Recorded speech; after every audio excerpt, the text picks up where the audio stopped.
They slap you in the face with the truth. Standing under a glass ceiling right now. Although we weren't able to shatter that highest, hardest glass ceiling this time, thanks to you, it's got about 18 million cracks in it. We just put the biggest crack in that glass ceiling yet. Thanks to you and to everyone who's fought so hard to make this possible. I know we have still not shattered that highest and hardest glass ceiling, but someday someone will, and hopefully sooner than we might think right now.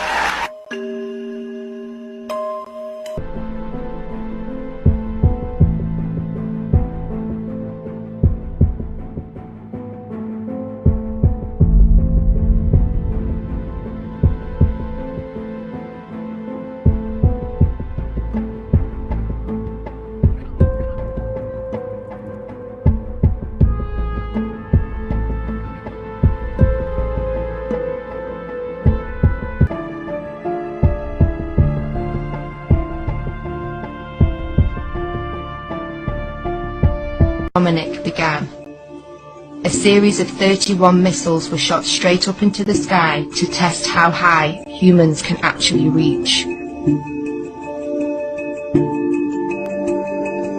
They quickly figured out not far at all. It seems that whenever they were shooting these missiles up into the sky, they were actually interacting with different layers of this plasma field or this electromagnetic phenomena, and it seems to have fluid-like properties as it actually hits a certain portion of this force field, if you will. It seems to have fluid-like properties as it actually hits a certain portion of this force field, if you will. It seems to have fluid-like properties as it actually hits a certain portion of this force field, if you will.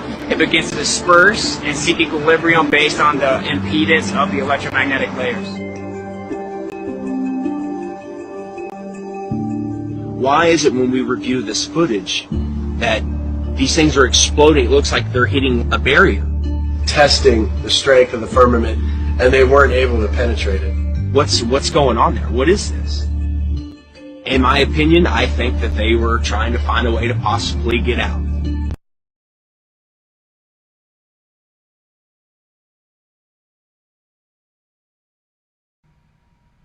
All right, Shalom. I want to give all the praise, honor, and glory to Yahweh Bahasham, Yahweh Shai Bahasham Rakakwadash. Double honors to the apostles and elders of Great Millstone who taught me this truth, and double salutations to all you Akim out there laboring, the house of David, the elect, that's pushing this word with all truth, righteousness, and sincerity. Shalom to you, brothers, and shalom to the elect. I'm back with another quick lesson through the Holy Spirit, the Rakakwadash. This is the book of Psalms, chapter 33 and verse 6, and it reads, "By the word of the Lord, Yahweh Shem Yahushua, were the heavens made, and all the host of them by the breath of his mouth." Verse 7, "He gathereth the waters of the sea together as an heap. He layeth up the depth in storehouses." The point, Psalm 33, verse 8, it says, "Let all the earth fear the Lord, Yahweh Shem Yahushua. Let all the inhabitants of the world stand in awe of him." So you have to stand in awe of the Lord concerning his power. All right. And this is a beautiful example that the Lord has given us on this Operation Fishbowl, also known as Starfish, of the boundaries that the Lord has set up on the earth in which Esau cannot pass. This is Job 14 and 5. It says, "Seeing his days are determined, the number of his months are with thee, thou hast appointed his bounds that he cannot pass." You see that? So as we saw in the video, all right, they talked about shooting, 31 rockets to the highest point in the atmosphere. And it got to a point where it hit a barrier, they said. They said it was a force field with fluid-like properties, and that's the firmament, okay?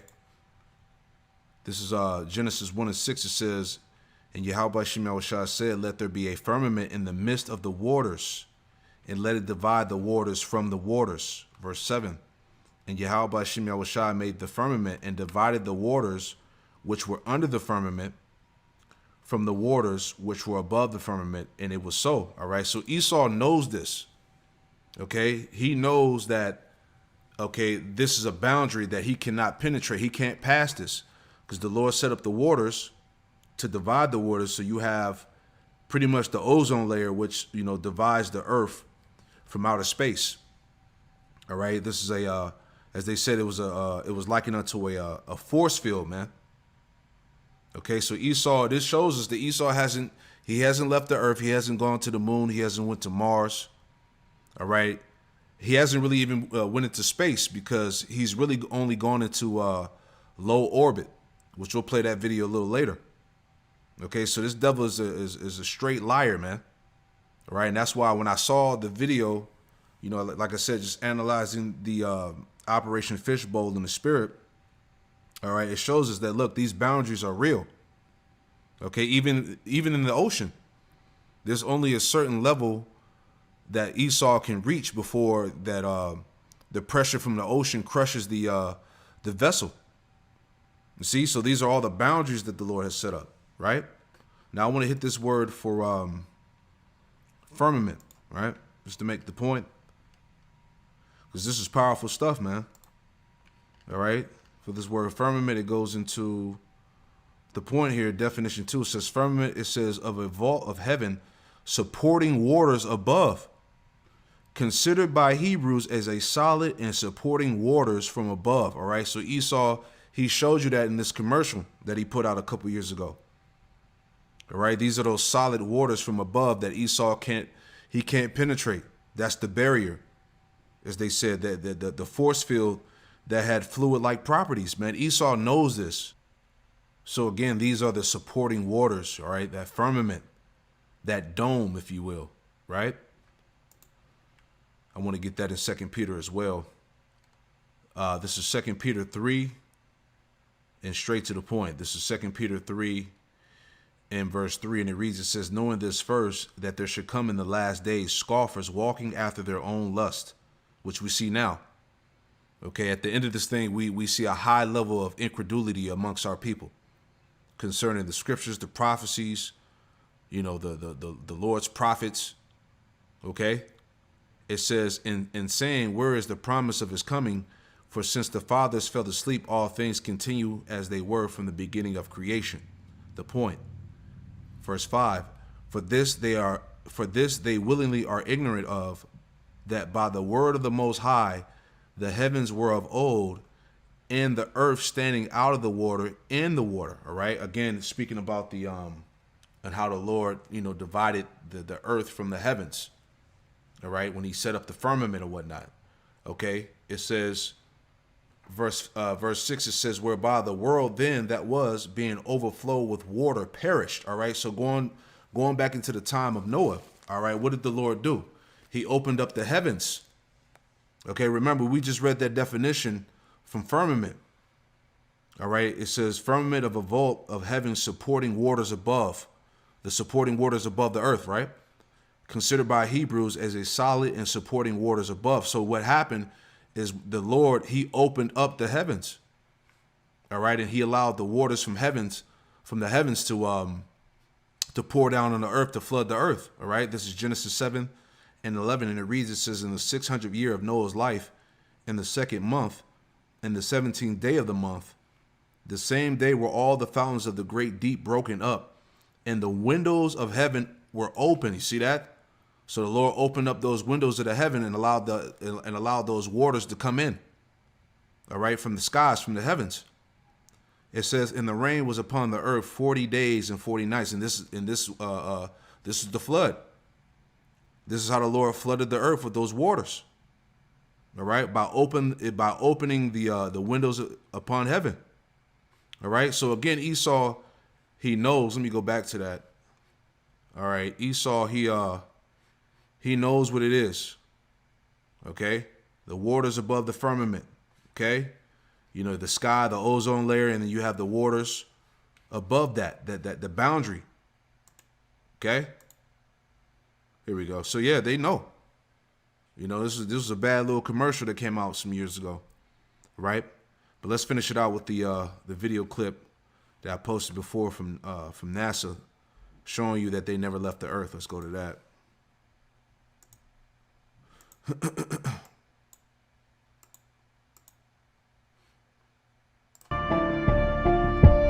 So in this video, I'm only going to address a single discrepancy that NASA themselves have admitted to on more than one occasion, and will prove without a doubt that we have never even left low Earth orbit, let alone landed a man on the moon. But first, let's go back to school and get a refresher course on the different atmospheres surrounding the Earth. Now, the following information is critical to proving my point, so please bear with me. First, we have the troposphere. This is where all of our weather occurs, and it is the lowest layer of the Earth's atmosphere. It starts at the Earth's surface and extends up to a height of 4 to 10 miles. Next, we have the stratosphere, which extends to about 35 miles above the Earth's surface. This is where our ozone layer resides and protects us from those dangerous UV rays. It is also the layer where aircraft travels, as it is free from weather disturbances. Now we go up to the mesosphere, where most meteors burn up on entry. The mesosphere stretches up to 50 miles above the Earth's surface. Next we have the thermosphere, and this layer extends up to 400 miles from the Earth's surface, and the air here is very thin. Also, temperatures here start to get really hot, ranging anywhere from 200 to 500 degrees Celsius and 500 to 2000 degrees Celsius in the upper region. And last but not least is the exosphere. The temperature in the exosphere can vary from 0 to 1700 degrees Celsius. The exosphere is the outermost layer of the Earth's atmosphere and is around 6,200 miles from the Earth's surface. Now, according to NASA, low Earth orbit is around 1,200 miles from the Earth's surface. So before I tell you the reasons why it is impossible for us to go beyond the exosphere, or for that matter even past the thermosphere, have a listen to what some NASA experts have to say about this topic. Yeah, so that shows you Esau would have been incinerated if he got that high. The temperature is too high for the human body, for a vessel, for an aircraft. Esau don't have that type of technology. Right, so that's another point, that he's a damn lie. He never left the Earth. As we get further away from Earth, we'll pass through the Van Allen belts, an area of dangerous radiation. Radiation like this could harm the guidance systems, onboard computers, or other electronics on Orion. But Orion has protection. Shielding will be put to the test as the vehicle cuts through the waves of radiation. Sensors aboard will record radiation levels for scientists to study. We must solve these challenges before we send people through this region of space. Hang on. So what you're saying is that in order to send humans through this region, we need to solve the challenge of getting through the Van Allen radiation belts? But I'm confused. Didn't you already solve this challenge back in 1969 when you sent astronauts to the moon, and subsequently 5 other times after that? But we're also really pushing the boundaries in terms of where we're going forward with exploration. I think humans are naturally driven to do this, and this is really the beginning, I think, of human beings leaving low Earth orbit. I certainly plan on being around to see that. So she's a NASA astronaut, but I guess no one bothered to tell her about the first time that we left low Earth orbit. I guess she might be a little too young to remember. Here we have another astronaut that wasn't told about the moon landing 48 years ago. The plan that NASA has is to build a rocket called SLS, which is a heavy lift rocket. It's something that is much bigger than what we have today, and it will be able to launch the Orion capsule with humans on board, as well as landers or other components to destinations beyond Earth orbit. Right now, we only can fly in Earth orbit. That's the farthest that we can go. We only can fly in Earth orbit. That's the farthest that we can go. And this new system that we're building is going to allow us to go beyond and hopefully take humans into the solar system to explore. So the moon, Mars, asteroids, there's a lot of destinations that we could go to, and we're building these building block components in order to allow us to do that eventually.